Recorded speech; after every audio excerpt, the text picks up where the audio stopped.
Okay, so something interesting going on here, which is that we know that in rectangles, the diagonals are congruent, and in all parallelograms, the diagonals bisect each other. So since AC right here is going to be congruent to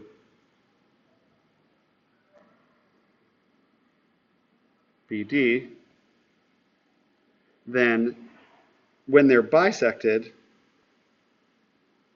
that should equal that. Sorry, I'm missing it a little bit there. That should equal that, and that should equal that. And since they're the same, all four of those shorter lengths from each outside vertex to E should all be the same. Okay?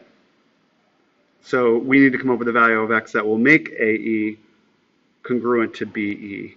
So what value of x will make x plus 6 equal to 3x minus 18?